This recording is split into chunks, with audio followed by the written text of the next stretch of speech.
Assalamualaikum everyone, welcome to Sajjad Tutorials.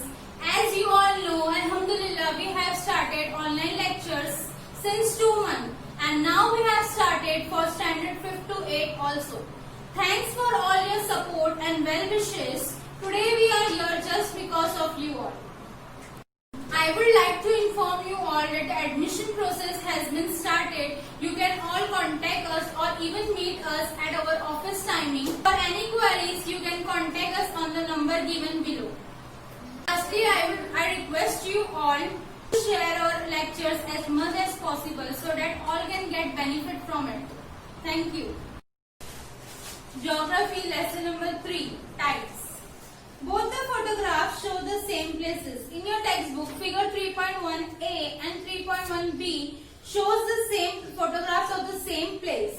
If you stay near the coast for some time, you will realize that the sea water is sometimes very close to the coast, while at the other times it is far away from the coast. अगर तुम लोग किसी सी के पास जाओगे और देखोगे तो जो सी वाटर होता है कभी कभी वो कोस्ट के बहुत नजदीक हो जाता है, जो किनारा रहता है तो उसके पास कभी कभी बहुत नजदीक होता है पानी और कभी कभी उससे बहुत ज्यादा दूर हो जाता है, यानी कभी कभी कोस्ट के नजदीक होता है. उसको तुम लोग जब ऑब्जर्व करोगे तो तुम लोग को ये समझ में आएगा कि वो कभी कभी कोस्ट के नजदीक है और कभी कभी कोस्ट के दूर है. We call this movement of the sea water tides. हम लोग ये मूवमेंट को क्या बोलते हैं? Tides. Barring a few exceptions, all the coast on the earth experience tides. कुछ ऑलमोस्ट सारी सीज में हम लोग क्या एक्सपीरियंस करते हैं tides. High and low tides are natural phenomena. Mostly दो टाइप की टाइड्स होती है, एक high tides and another one low tides. यही दो टाइप की टाइड्स हर जगह हम लोग मोस्टली देखते हैं. Let us try to understand the scientific reason behind natural event. Tides are movement of sea waters occurring daily and regularly. Tides ऐसा सी movement है जो रेगुलर होता रहता है और रोज होता है. The level of sea water changes after a specific period of a time. After every 12 hours and 25 minutes, a cycle of high tide and low tide gets completed. जो एक कंप्लीट साइकिल होता है हाई टाइड और low Tide का, वो हर एक 12 hours and 25 minutes में change होता रहता है और रेगुलरली डेली ये सी में होता ही रहता है और जो लेवल ऑफ सी वाटर रहता है वो भी चेंजेस होता है. This regular occurring event appear to be quite simple and natural. However, it is directly related to the sun, the moon and the earth and the gravitational and the centrifugal forces that interact between them. ये हम लोगों को देखने में बहुत ही simple लगता है और ऐसा लगता है तो नेचुरली बहुत ज्यादा सिंपल है, बट एक्चुअल में वो किस वजह से होता है? सन और मून की पोजीशन की वजह पे डिपेंड है. उन लोगों की तीनों की वजह से हम लोग का जो टाइड्स होते हैं वो ऑकर होते हैं और gravitation and centrifugal force interact between them. और वो तीनों के बीच में कौन से दो फोर्स इंटरेक्ट होते हैं? Gravitational and centrifugal. Now we have some examples in the textbook. In all the activities, the effect of centrifugal force is visible. The centrifugal force acts in a direction opposite to the gravitational force. Centrifugal means going away from the center. You must have experienced it too. अब जो activities है उसमें हम लोगों को पता चल रहा है सेंट्रीफ्यूगल फोर्स हुआ है. अब सेंट्रीफ्यूगल फोर्स किसको बोलते हैं? ऐसा फोर्स जिसकी वजह से सेंटर से हम लोग दूर होते जाते हैं. तुम लोगों ने भी एक्सपीरियंस किए होंगे. एग्जाम्पल देखो, एट द लोकल फेयर्स तुम लोग मेले में गए होंगे. You have sit in the Ferris wheel. झूले में बैठे हो गए, जो व्हील फेरिस व्हील में बैठे हो गए. Now you seat spins and leans outward away from the wheel. This also is an effect of centrifugal force.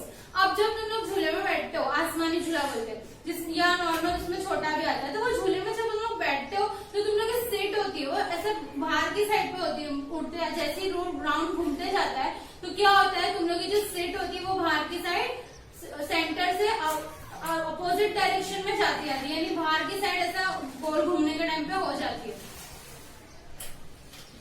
Centrifugal and gravitational force. Due to the rotation, the earth gets a type of power or a force.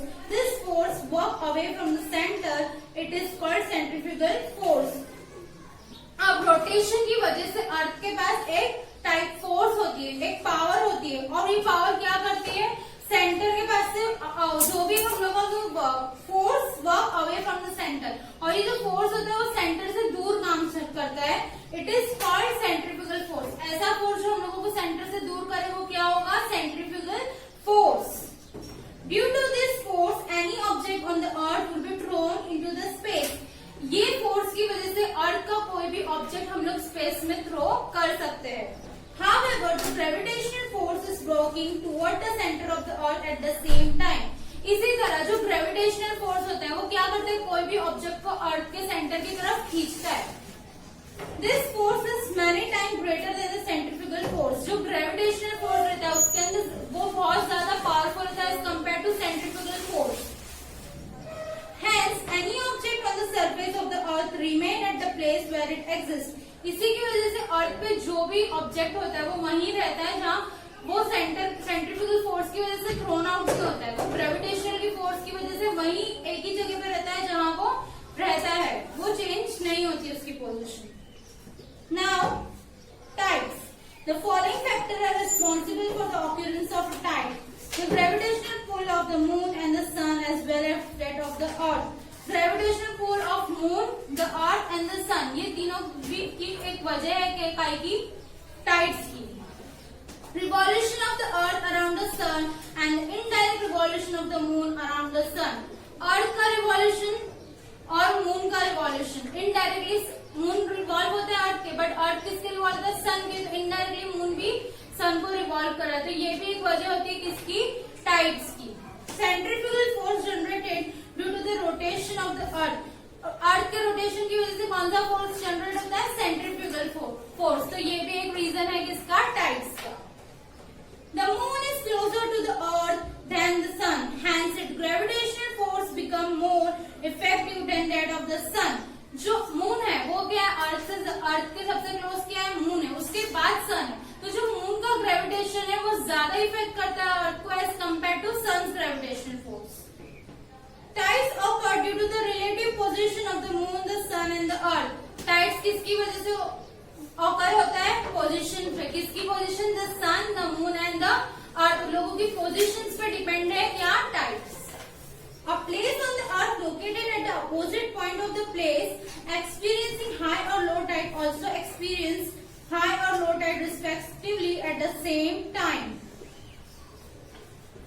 अब अर्थ के opposite side पे जो पहले एक सन की side रहेगा और दूसरा एक अपोजिट साइड भी रहेगा, जो भी लोकेशन है दोनों जगह हम लोग एक्सपीरियंस कर सकते हैं हाई और low tide. This is the result of centrifugal force. क्यों, क्योंकि एक किसकी वजह से हो रहा है, सेंट्रीफ्यूगल फोर्स की वजह से हम लोग टाइड एक्सपीरियंस कर पा रहे हैं।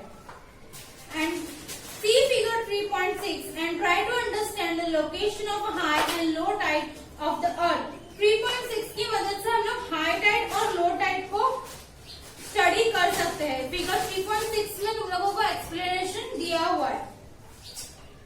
When there is high tide at 0 degree meridian, the 180 degree meridian also experience high tide. वो फिगर में क्या बताया, अगर 0 डिग्री पर हाई टाइड है तो 180 डिग्री पर भी क्या हम लोग एक्सपीरियंस करेंगे, हाई टाइड, यानी अपोजिट साइड भी उसका क्या है, high tide. The meridian at a right angle to those having high tide will experience low tide at the same time if it is high tide at 0 degree and 180 degree meridian, then at which meridian will low tide occur?